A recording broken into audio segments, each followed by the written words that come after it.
It's been said many times that you've never seen anyone miserable in a Ferrari. Clearly, those who've said it have never met Sebastian Vettel. Welcome to Kit Reviews. My name is Kit, and today we'll be taking a look at Transformers Studio Series Deluxe Class Autobot DINO. This figure was released in 2021 as part of Wave 12 of the Deluxe assortment, and represents DINO's appearance in the 2011 film Transformers Dark of the Moon. The license to use Ferrari vehicles in Transformers toys has eluded Hasbro almost as long as a single championship has eluded Ferrari itself, and, well, Hasbro hasn't got it. No, sadly, this is just an attempt by Hasbro to skirt around intellectual property law and make a car that is extremely similar to, but legally distinct from, a real Ferrari. A Tifosi, if you will. I almost love it, this sleek, fierce Italian bastard, but he remains just clunky enough to leave me somewhat unsatisfied. This prancing stallion is a bit short in the tooth, as the nose is as flat as it'd get if Charles Leclerc took it through the castle section in Baku.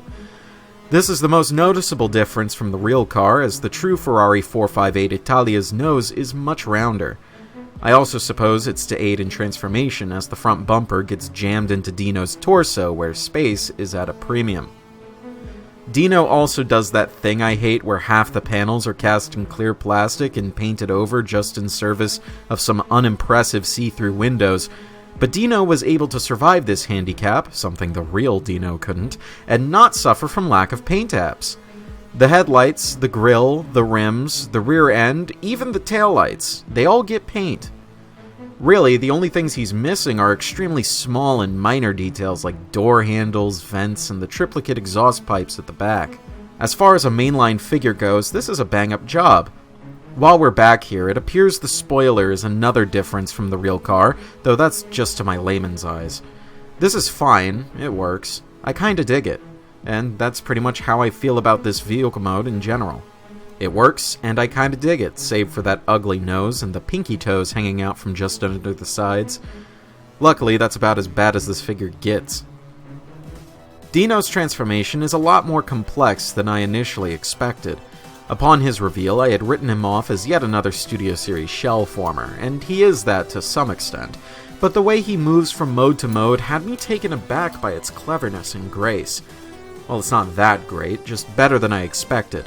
I imagine this transformation scheme would work really well in stop motion, as the feet are nearly planted on the ground as is, and he could have a really dynamic standing up sort of transformation, especially with the way the front end rotates around 180 degrees before pegging into the backpack. Sadly, that backpack brings up my greatest gripe, whereby the rear window panel has to snap upwards while flexing around the edges of another panel. There aren't any stress marks or anything yet, but don't be surprised if you hear stories about this hinge breaking in 5 years. Even taking into account the ever-shrinking stature of deluxe-class Transformers, DINO is still a manlet. You see what I mean, right? He exudes such pure manlet energy. He sticks those massive door wings on his shoulders so he can technically say he's 6 feet tall, but everyone knows he's actually 5'9". Standing him next to fellow Italian supercar Stinger shows just how thin DINO's facade really is, barely coming up to his chest. His proportions don't do him any favors either, with his high, broad shoulders, truncated torso, legs long enough to wear the entirety of La Bella Italia as footwear, and hips wider than the Adriatic Sea. He could shit himself and not even get dirty. His backpack is also pretty cumbersome from most angles, giving him a slightly hunched effect. The head is faithfully represented with lots of minute gunmetal details, though I still can't get over how oddly it's shaped. Those door wings I mentioned earlier are spread out much too far, set right behind the shoulder joints instead of closer to the spine, but this is a problem that's been plaguing bumblebees since 2009, so he's in good company. Really, my biggest issue with this mode is the fake chest. Not that it's here, instead that the parts it's mimicking are smack dab on the shoulders, plain as day. At this scale, I don't think there were any ways to mitigate this issue outside of redesigning the transformation from the ground up, and since I thought that transformation was pretty nice, I'll let it slide this time. Now, I don't want the impression you get from this segment to be that the robot mode is poo-poo stinky, because it really isn't. It's just that the things it does well are so mundane that they're really not worth talking about. The general aesthetic of DINO's robot mode is really slick, and his Studio Series toy captures much of that essence, but fails to reach the checkered flag in the usual Studio Series way, whatever that may mean.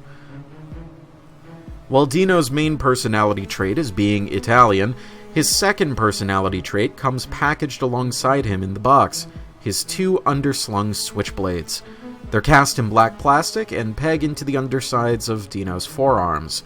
They seem a bit undersized compared to the film model, but if they were any bigger, they wouldn't be able to fit inside his vehicle mode for storage.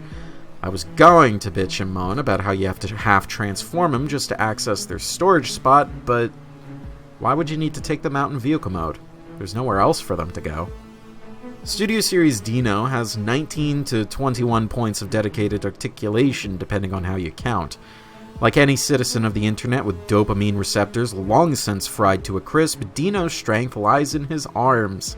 They receive 5 joints apiece, with a wonderfully tight curl on his double-jointed elbows to make up for the simplicity of his ball-jointed shoulders.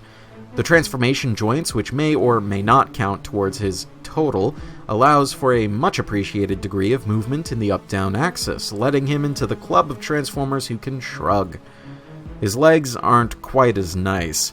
They have all the joints you'd expect outside of an ankle pivot, but placing the thigh swivel immediately above the knee feels awkward and outdated these days, and those knees only bend 90 degrees as well. This means that you could probably work out a cool slashy stabby pose from the non-existent waist up, but the legs will stop it from looking any good in the end.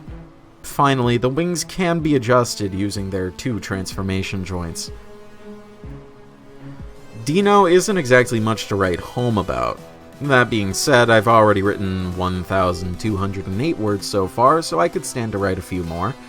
As DINO's first ever original mold, it's about on par with the other offerings in Studio Series, for better or for worse. I had originally expected to dislike him quite a bit, but having him in hand, I think he's pretty neat. He really does have the exaggerated bada-bing of an Italian gabagool.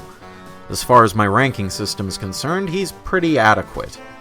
If you liked this video or otherwise found it helpful or informative, then please subscribe for more reviews like this in the future, and feel free to suggest topics for future reviews in the comments. When we return, we'll be taking a look at one figure I'm really happy to have gotten a second chance at getting after he initially disappeared from the shelves. This has been Kit Katastrophe. Transform and roll out.